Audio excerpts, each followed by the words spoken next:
Vallabhaneni వంశీపై case నమోదైంది. సునీల్ అనే వ్యక్తి ఫిర్యాదుతో మాచవరం పోలీసులు కేసు నమోదు చేశారు. 2024 జూలైలో వంశీ ఆయన అనుచరులు తనపై దాడి చేసినట్లు ఫిర్యాదు చేశారు. దీంతో వంశీ సహా మరో 8 మందిపై కేసు నమోదు చేశారు పోలీసులు.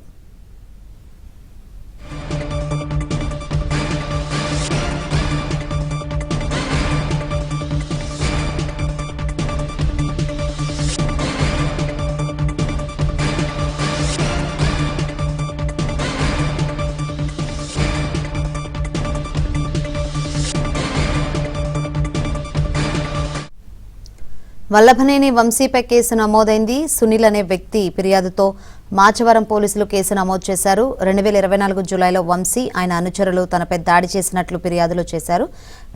అయితే దీంతో వంశీ సహా మరో 8 మందిపై కేసు నమోదు చేశారు.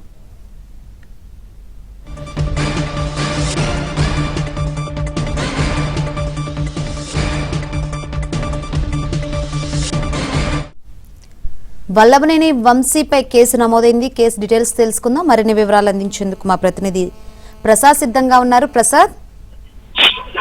శంకరి గన్నవరం మాజీ ఎమ్మెల్యే వైసీపీ నేత వల్లభనేని వంశీపై తాజాగా మరో కేసు నమోదైంది. ఇప్పటికే అతని మీద ఆ గన్నవరంలో తెలుగుదేశం పార్టీ కార్యాలయంపై దాడి ఘటనకు సంబంధించి ఒక కేసు, అది సత్యవర్ధన్ ఆ కేసులో ఫిర్యాదుదాడిగా ఉన్న సత్యవర్ధన్ కిడ్నాప్ చేసి బెదిరించినందుకు మరో కేసు కూడా నమోదయ్యాయి. వీటికి సంబంధించి ఇటీవల జైల్లో రిమాండ్ ఖైదీగా కూడా ఉన్న ఆయన కోర్టు బెయిల్ మంజూరు చేయడంతో 2 కేసుల్లో కూడా ఆయన బయట ఉన్నారు.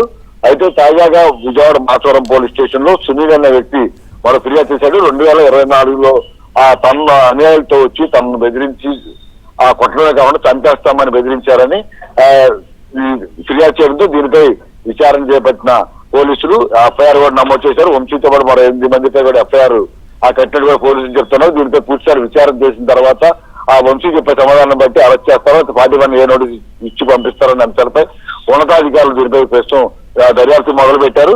దీంతో వంశీ ఇప్పటి వరకు చేస్తున్న గత ప్రభుత్వాన్ని అర్థం పెట్టుకుని అనేక చోట్ల కూడా పంచాయతీలు చేసినట్టు కూడా పోలీసులు చెప్తా ఉన్నారు. ఈ పరిణామాల నేపథ్యంలో వాటికి సంబంధించిన ఆధారాలు కూడా సేకరిస్తా ఉన్నారు. ఇప్పుడు సునీల్ ఇచ్చిన ఫిర్యాదుతో పాటు మరి కొంతమంది బాధితులు కూడా ఉన్నట్టు సునీల్ ద్వారా తెలుసుకున్న పోలీసులు ఇప్పుడు వారిని కూడా నేరుగా పోలీస్ స్టేషన్ వచ్చి ఫిర్యాదు ఇస్తే తాము కూడా విచారిస్తామని చెప్తా ఉన్న పరిస్థితి కనిపిస్తా ఉంది. ఈ పరిణామాల నేపథ్యంలో వంశీని మరోసారి విచారణ చేసి ఈ కేసుకు సంబంధించి అలాగే ఇతర ఆధారాలు సేకరించడంతో అరెస్ట్ చేసే అవకాశం ఉందని కూడా అభిప్రాయపడుతున్నారు. దీనికి సంబంధించి పోలీసు ఉన్నతాధికారులు త్వరలో స్పందించే అవకాశం ఉంది. Right Prasad, thank you.